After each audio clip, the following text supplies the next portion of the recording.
30 ವರ್ಷಗಳಿಂದ ಸಂಸದರಾಗಿರುವ ಅನಂತಕುಮಾರ್ ಹೆಗಡೆ ರಾಜ್ಯದ ಮುಖ್ಯಮಂತ್ರಿಗಳಿಗೆ ಏಕವಚನದಲ್ಲಿ ಅಸಂವಿಧಾನಿಕ ರೀತಿಯಲ್ಲಿ ಮಾತನಾಡಿರುವುದು ಸರಿಯಲ್ಲ ಎಂದು ಜಿಲ್ಲಾ ಕಾಂಗ್ರೆಸ್ ಅಧ್ಯಕ್ಷ ಸಾಯಿಗಾಂವ್ಕರ್ ಹೇಳಿದರು.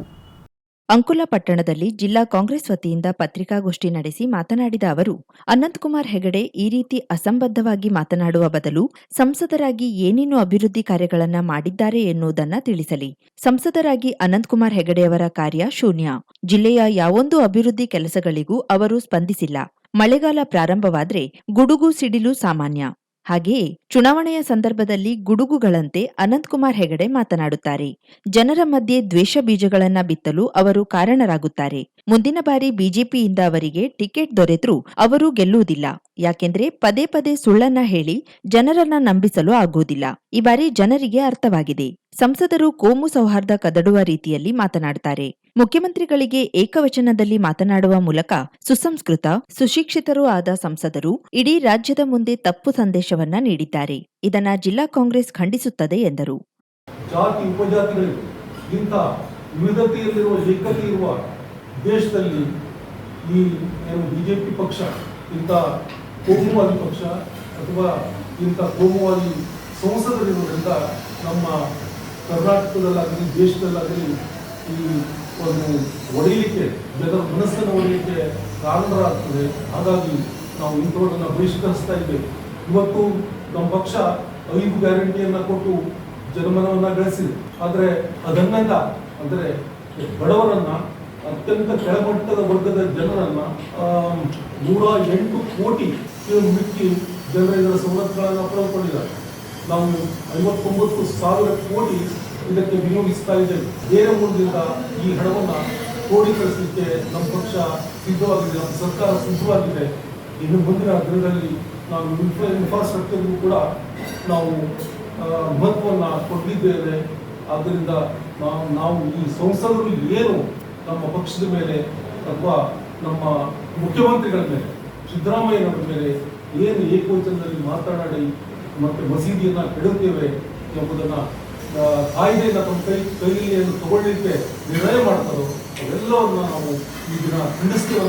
ಬ್ಲಾಕ್ ಕಾಂಗ್ರೆಸ್ ಅಧ್ಯಕ್ಷ ಪಾಂಡುರಂಗ ಗೌಡ ಮಾತನಾಡಿ, ಚುನಾವಣಾ ಸಂದರ್ಭದಲ್ಲಿ ಮಾತ್ರ ಸಂಸದ ಅನಂತಕುಮಾರ್ ಹೆಗಡೆ ತಮ್ಮ ಬೇಳೆ ಬೇಯಿಸಿಕೊಳ್ಳುವ ಮಾತುಗಳನ್ನ ಆಡ್ತಾರೆ. ಈ ಹಿಂದೆ ಸಂವಿಧಾನ ಬದಲಾವಣೆ ಮಾಡುತ್ತೇವೆ ಎಂದು ಹೇಳಿದ್ರು. ಅದು ವ್ಯರ್ಥ ಹೇಳಿಕೆಯಾಗಿಯೇ ಉಳಿಯಿತು.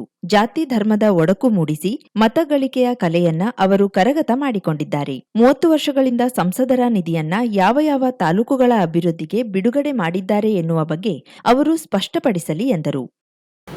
ಆಗಮಿಸಿದಂಥ ನಮ್ಮ ಜಿಲ್ಲಾಧ್ಯಕ್ಷರಾದ ಸಾಹಿತ್ಯ ಅವರನ್ನು ನಾನು ಹೃದಯಪೂರ್ವಕವಾಗಿ ಸ್ವಾಗತಿಸುತ್ತೇನೆ. ಹಾಗೂ ಒಂದು ನನ್ನೆಲ್ಲ ಪಕ್ಷದವರನ್ನು ನಾನು ಹೃದಯಪೂರ್ವಕವಾಗಿ ಸ್ವಾಗತಿಸಿ ಕಾರ್ಯಕ್ರಮವನ್ನು ಮುಂದಿನ ಕಾರ್ಯಕ್ರಮ ನಮ್ಮ ಜಿಲ್ಲಾಧ್ಯಕ್ಷರು ನೆರವೇರಿಸಿದ್ದಾರೆ. ಜಿಲ್ಲಾ ಕಾಂಗ್ರೆಸ್ ಮಹಿಳಾ ಘಟಕದ ಅಧ್ಯಕ್ಷೆ ಸುಜಾತಾ ಗಾಂವ್ಕರ್ ಮಾತನಾಡಿ, ಪ್ರಣಾಳಿಕೆಯಲ್ಲಿ ಕೊಡುವ ಭರವಸೆಗಳನ್ನ ಈಡೇರಿಸುವ ಮೂಲಕ ದೇಶದಲ್ಲೇ ನುಡಿದಂತೆ ನಡೆಯುವ ಮುಖ್ಯಮಂತ್ರಿ ಎಂದು ಸಿದ್ದರಾಮಯ್ಯನವರು ಹೆಸರು ಗಳಿಸಿಕೊಂಡಿದ್ದಾರೆ. ಅವರಿಗೆ ಹೇಳುವ ಸ್ಥಿತಿಯಲ್ಲಿ ಅನಂತಕುಮಾರ್ ಹೆಗಡೆ ಇಲ್ಲ. ಹೆಗಡೆಯವರು ತಮ್ಮ ಹೇಳಿಕೆಯನ್ನ ತಾವು ಮನದಟ್ಟು ಮಾಡಿಕೊಂಡು ವಾಪಸ್ ಪಡೆಯಬೇಕು. ಇಲ್ಲವಾದಲ್ಲಿ ಮುಂದಿನ ದಿನಗಳಲ್ಲಿ ಪ್ರತಿಭಟನೆ ಅನಿವಾರ್ಯ ಎಂದರು.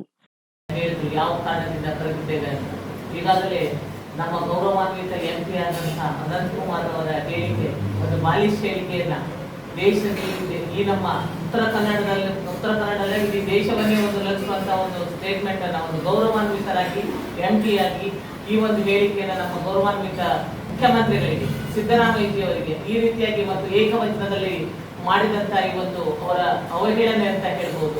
ಅವರ ವ್ಯಕ್ತಿತ್ವಕ್ಕೆ ಅದು ಒಂದು ಕಳಂಕ ಅಂತ ನಾನು ಹೇಳ್ಬಹುದು. ಯಾಕೆಂದ್ರೆ ಸಿದ್ದರಾಮಯ್ಯನವರ ಹೇಳುವಂತ ಅವರಿಗೆ ಹೇಳಿಕೆ ಕೊಡುವಂತ ಸ್ಥಾನದಲ್ಲಿ ಇವತ್ತು ಅವರು ಇಲ್ಲ. ಯಾಕೆಂದ್ರೆ ಸಿದ್ದರಾಮಯ್ಯನವರು ಹಿಂದಿನ ಬಾರಿ ಅವರು CM ಆಗಿದ್ದಾಗಲೂ ಇರಬಹುದು, ಅವರು ನುಡಿದಂತೆ ನಡೆದವರು, ಬಡವರ ಸಲುವಾಗಿ, ದೇಶದ ಶಾಂತತೆ ಸಲುವಾಗಿ ಹಾಗೂ ನಮ್ಮ ಕರ್ನಾಟಕದ ಒಂದು ಹಿರಿಮೆಯನ್ನು ಎತ್ತಿದಂತ ನಮ್ಮ ಸಿದ್ದರಾಮಯ್ಯ ಅವರ ಬಗ್ಗೆ ಈ ರೀತಿಯಾಗಿ ಏಕವಚನದಲ್ಲಿ ಸಂಬೋಧನೆಯನ್ನ ಮಾಡದಂತ ನಮ್ಮ MP-ಗಳಿಗೆ ಇದು ಸರಿ ಅನ್ಸೋದಿಲ್ಲ. ಅವರಿಗೆ ಶೋಭೆ ತರೋದಿಲ್ಲ ಅಂತ ನಾನು ಹೇಳ್ಬೇಕು. ಯಾಕೆಂದ್ರೆ MP ಅವರು ನಮ್ಮ ಅನಂತಕುಮಾರ್ ಅವರು ಒಂದು ಸುಸಂಸ್ಕೃತ ಒಂದು ಬ್ರಾಹ್ಮಣ ಸಮಾಜದಲ್ಲಿ ಹುಟ್ಟಿ ಅಂತ ಇದರಲ್ಲಿ ಅವ್ರಿಗೆ ಯಾಕೆ ಈ ರೀತಿಯಾಗಿ ಭಾವನೆಗಳು, ಈ ಮಾತುಗಳು ಬಂದಿದೆ ಅಂತ ಕೇಳ್ಬೇಕಂದ್ರೆ ನಮಗೆ ತುಂಬಾ ಬೇಸರ ಅನಿಸ್ತಾ ಇದೆ. ಅದಕ್ಕಾಗಿ ನಮ್ಮ ಸಿದ್ದರಾಮಯ್ಯ ಅವರು ಈಗಾಗಲೇ ನಮ್ಮ ದೇಶದಲ್ಲಿ ನಾವು ಈ ನಮ್ಮ ಕರ್ನಾಟಕ ರಾಜ್ಯದಲ್ಲಿ 136 ಸೀಟುಗಳನ್ನ ಗೆದ್ದು ಅದರಲ್ಲಿ ಘೋಷಣೆ ಮಾಡಿದ ಪ್ರಕಾರ 5 ಗ್ಯಾರಂಟಿಗಳನ್ನ 100 ದಿನದ ಒಳಗೆ 5 ಗ್ಯಾರಂಟಿಗಳನ್ನ ಕೊಟ್ಟು ಇಡೀ ಒಂದು ಕರ್ನಾಟಕ ದೇಶದಲ್ಲಿ ಒಂದು ಉತ್ತಮವಾದ ಒಂದು ಆದರ್ಶ ಉತ್ತಮ ನುಡಿದಂತೆ ನಡೆದ ಒಂದು ಮುಖ್ಯಮಂತ್ರಿ ಅಂತ ಹೇಳಿಕೆಯನ್ನು ತಗೊಂಡಂತ ಬಿರುದನ್ನು ತಗೊಂಡಂತ ನಮ್ಮ ಮುಖ್ಯಮಂತ್ರಿಗಳಿಗೆ ಈ ಶಬ್ದ ಅವರು ಹೇಳಿದ ಶಬ್ದ ಶೋಭೆಯನ್ನ ತರ್ತಾ ಇಲ್ಲ. ಅದಕ್ಕಾಗಿ ನಮ್ಮ ಎಂಪಿಗಳು ಅಲ್ಪಸಂಖ್ಯಾತ ಘಟಕದ ಪ್ರಮುಖ ವಿಜಯ್ ಪಿಳ್ಳೆ, ಪುರುಷೋತ್ತಮ್ ನಾಯ್ಕ್ ಮಾತನಾಡಿದರು. ಕಾಂಗ್ರೆಸ್ ಪ್ರಮುಖರಾದ ವಿನೋದ್ ಬಾಸ್ಕೋಡ, ಕೆಎಚ್ ಗೌಡ, ಉದಯ್ ನಾಯಕ್ ಬಾವಿಕೇರಿ, ನಾರಾಯಣ್ ನಾಯಕ್ ಸುರ್ವೆ, ಸುರೇಶ್ ಅಸ್ಲಗದ್ದೆ, ಏಕನಾಥ್ ನಾಯ್ಕ್, ಶಾಂತಿ ಆಗೇರ, ಮಂಜುನಾಥ್ ನಾಯ್ಕ್, ಸಂತೋಷ್ ನಾಯ್ಕ್, ರಾಜೇಶ್ ನಾಯ್ಕ್, ಸುದೀಪ್ ಬಂಟ, ಡಿಟಿ ನಾಯ್ಕ್, ಪುರಸಭಾ ಸದಸ್ಯ ಮಂಜುನಾಥ್ ನಾಯ್ಕ್ ಇದ್ದರು. ಅಯೋಧ್ಯ ರಾಮಮಂದಿರದಲ್ಲಿ ನಡೆಯುವ ಪ್ರತಿಷ್ಠಾ ಮಹೋತ್ಸವಕ್ಕೆ ರಾಮಚಂದ್ರಾಪುರ ಮಠದ ಶ್ರೀ ರಾಘವೇಶ್ವರ ಭಾರತಿ ಮಹಾಸ್ವಾಮೀಜಿಯವರು ಮೂಲಮಠ ಗೋಕರ್ಣ ಅಶೋಕೆಯಿಂದ ತೆರಳಿದ್ದಾರೆ. ಮಲ್ಲಿಕಾರ್ಜುನ ದೇವರಿಗೆ ವಿಶೇಷ ಪೂಜೆ ಹಾಗೂ ಮೂಲಮಠವಿದ್ದ ಸ್ಥಳಕ್ಕೆ ಭೇಟಿ ನೀಡಿ ಪೂಜೆ ಸಲ್ಲಿಸಿದ ನಂತರ ಅಯೋಧ್ಯ ರಾಮಮಂದಿರದಲ್ಲಿ ನಡೆಯುವ ಪ್ರತಿಷ್ಠಾ ಮಹೋತ್ಸವಕ್ಕೆ ರಾಮಚಂದ್ರಾಪುರ ಮಠದ ಶ್ರೀ ರಾಘವೇಶ್ವರ ಭಾರತಿ ಮಹಾಸ್ವಾಮಿಯವರು ಪ್ರಯಾಣ ಬೆಳೆಸಿದ್ದಾರೆ. ರಾಮಯಾನ ಎಂದು ಹೆಸರಿಸಿರುವ ಶ್ರೀಗಳ ಈ ಯಾತ್ರೆಗೆ ಶಿಷ್ಯಂದಿರು ಮತ್ತು ಶ್ರೀಗಳ ಪರಿವಾರದವರು ಜೊತೆಗೆ ತೆರಳಿದ್ದಾರೆ.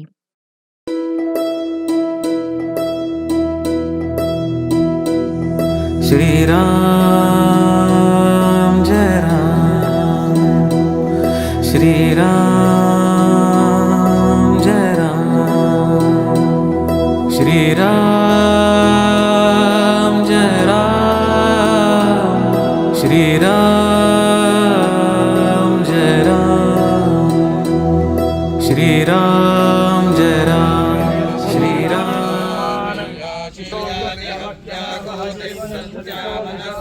मेरा नाम अखिलेश मिश्रा है।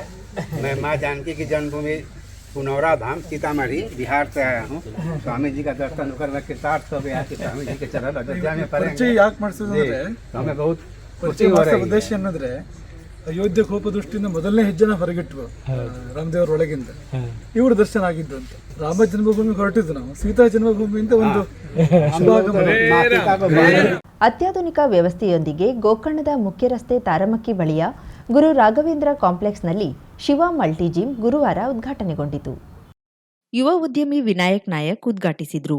ಬಳಿಕ ಮಾತನಾಡಿದ ಅವರು, ವಿವಿಧ ಉಪಕರಣಗಳೊಂದಿಗಿನ ಜಿಮ್ ಈ ಭಾಗದಲ್ಲಿ ದೊರೆತಿರುವುದು ಸಂತಸ ತಂದಿದ್ದು, ಇದರ ಪ್ರಯೋಜನ ಪಡೆದುಕೊಳ್ಳುವಂತೆ ಯುವಕರಿಗೆ ಕರೆ ನೀಡಿದ್ರು. ಈ ವೇಳೆ ಲಯನ್ಸ್ ಕ್ಲಬ್ ಮಾಜಿ ಗವರ್ನರ್ ಹಾಗೂ ಉದ್ಯಮಿ ಗಣಪತಿ ನಾಯಕ್, ಜನಾರ್ದನ್ ರೆಡ್ಡಿ, ವಾಸು ನಾಯ್ಕ್, ಮಾದೇವ್ ನಾಯ್ಕ್, ವಿದೇಶಿ ಪ್ರವಾಸಿಗರಾದ ಛಾಯಾಗ್ರಾಹಕ, ಹೇರಿ ಜಿಮ್ ಮಾಲಕ ಜಿಮ್ ಶಿವ ಮತ್ತಿತರರು ಉಪಸ್ಥಿತರಿದ್ದರು. ವೇದಮೂರ್ತಿ ಕೃಷ್ಣ ಸೂರಿ ಪೂಜಾ ಕೈಂಕರ್ಯ ನೆರವೇರಿಸಿದ್ರು. ನಂತರ ಕಾರ್ಯಕ್ರಮದಲ್ಲಿ ಪಾಲ್ಗೊಂಡು ಎಲ್ಲರೂ ವ್ಯಾಯಾಮ ಮಾಡುವ ಮೂಲಕ, ನೂತನ ಜಿಮ್ ಬಳಸುವ ಮೂಲಕ ವಿನೂತನ ಅನುಭವ ಪಡೆದರು.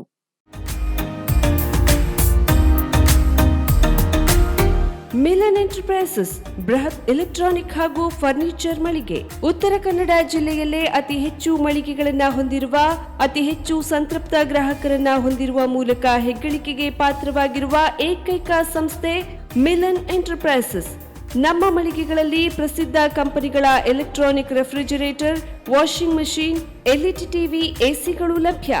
ಭಾರತದ ಕರಾವಳಿ ಹವಾಮಾನಕ್ಕೆ ಹೊಂದಿಕೊಳ್ಳುವ ನಂಬರ್ 1 ಬ್ರ್ಯಾಂಡ್ ಆದ ಗೋದ್ರೇಜ್ ಕಂಪನಿಯ ಕಪಾಟು, ಆಫೀಸ್ ಟೇಬಲ್, ಆಫೀಸ್ ಚೇರ್, ಬ್ಯಾಂಕ್ಗಳಿಗೆ ಹಾಗೂ ಚಿನ್ನದ ಅಂಗಡಿಗಳಿಗೆ ಬೇಕಾಗುವ ಸೇಫ್ ಲಾಕರ್ಗಳು ಅತಿ ಕಡಿಮೆ ಬೆಲೆಯಲ್ಲಿ ಲಭ್ಯವಿದೆ. Teak wood sofa set, wooden dining table ಹಾಗೂ ಗ್ರಾಹಕರಿಗೆ ಬೇಕಾಗುವ ಅಳತೆಯಲ್ಲಿ ನಿಮ್ಮ ಮನೆಗೆ ಹೊಂದಿಕೊಳ್ಳುವ ಹಾಗೆ ಫರ್ನಿಚರ್ಗಳನ್ನ ಮಾಡಿಕೊಡಲಾಗುವುದು. ಕಸ್ಟಮೈಸ್ಡ್ ಕಿಚನ್, ವಾರ್ಡ್ರೋಬ್ಗಳನ್ನ ಅತಿ ಹೆಚ್ಚು ವರ್ಷಗಳ ಕಾಲ ಬಾಳಿಕೆ ಬರುವ ಹಾಗೆ ವಾರಂಟಿಯೊಂದಿಗೆ ಮಾಡಿಕೊಡಲಾಗುವುದು. ನಮ್ಮಲ್ಲಿ ಡ್ಯೂರಾಫ್ಲೆಕ್ಸ್, ಗೋದ್ರೇಜ್ ಕಂಪನಿಯ memory foam mattress, orthopaedic mattress, spring ಮ್ಯಾಟ್ರೆಸ್ಗಳು ಕಡಿಮೆ ಬೆಲೆಯಲ್ಲಿ ಲಭ್ಯ. ವಿವಿಧ ಕಂಪನಿಗಳ ನವೀನ ಮಾದರಿಯ ಮಿಕ್ಸರ್, ಗ್ರೈಂಡರ್, ಫ್ಯಾನ್, ಕುಕ್ಕರ್, ತವಾ, ಫ್ಲಾಸ್ಕ್, ಮೈಕ್ರೋ ಓವೆನ್ಗಳು ಲಭ್ಯವಿದೆ. 0% ಬಡ್ಡಿಯೊಂದಿಗೆ ಸ್ಥಳದಲ್ಲಿಯೇ ಬಜಾಜ್ ಫೈನಾನ್ಸ್ ನಿಂದ ಸಾಲ ಸೌಲಭ್ಯವಿದೆ. ಮಿಲನ್ ಎಂಟರ್ಪ್ರೈಸಸ್ ನಲ್ಲಿ ಖರೀದಿ ಮಾಡುವ ಗ್ರಾಹಕರಿಗೆ ಡಿಸ್ಕೌಂಟ್ ಮತ್ತು ಗಿಫ್ಟ್ ಜೊತೆಗೆ ಪ್ರತಿ 2,000 ರೂಪಾಯಿಗಳ ಖರೀದಿಗೆ ಒಂದು ಬಂಪರ್ ಲಕ್ಕಿ ಡ್ರಾ ಕೂಪನ್ ನೀಡಲಾಗುವುದು. ಈ ಲಕ್ಕಿ ಡ್ರಾನಲ್ಲಿ 7 ಲಕ್ಷದವರೆಗೆ ಬಹುಮಾನ ಗೆಲ್ಲುವ ಅವಕಾಶ ನಿಮ್ಮದಾಗಿರುತ್ತದೆ. ಲಕ್ಕಿ ಡ್ರಾದಲ್ಲಿ 1 ಕಾರ್, 2 ಬೈಕ್ ಮತ್ತು ರೆಫ್ರಿಜಿರೇಟರ್, ವಾಷಿಂಗ್ ಮಷೀನ್ ಸೇರಿದಂತೆ 30 ಲಕ್ಕಿ ಗ್ರಾಹಕರಿಗೆ ಬಹುಮಾನ ಗೆಲ್ಲುವ ಅವಕಾಶ. ಗ್ರಾಹಕರ ಸಂತೃಪ್ತಿಗೆ ನಮ್ಮ ಮೊದಲ ಆದ್ಯತೆ ಎನ್ನುವುದು ಮಿಲನ್ ಎಂಟರ್ಪ್ರೈಸಸ್ನ ವಾಕ್ಯ. ಉತ್ತರ ಕನ್ನಡ ಜಿಲ್ಲೆಯ ನಮ್ಮ ಶೋರೂಮ್ಗಳಾದ ಮುಲ್ಲಾ ಸ್ಟಾಪ್ ಹತ್ತಿರ Kodibag road, Kajubag, Karwar, agriculture office ಎದುರುಗಡೆ ಮಾಸ್ತಿಕಟ್ಟೆ ರೋಡ್, ಹೊನ್ನಾವರ, ಸೀಮಾ ಕಾಂಪ್ಲೆಕ್ಸ್ ಹತ್ತಿರ Moni Basti main road, Bhatkal, Indian bank ಎದುರು CP Bazar road, Sirsi, JS building, JN road, Dandeli, KS building, Motikeri road, Haliyal. ಇಲ್ಲಿಗೆ ತಪ್ಪದೇ ಭೇಟಿ ನೀಡಿ ಸಂತೃಪ್ತರಾಗಿ.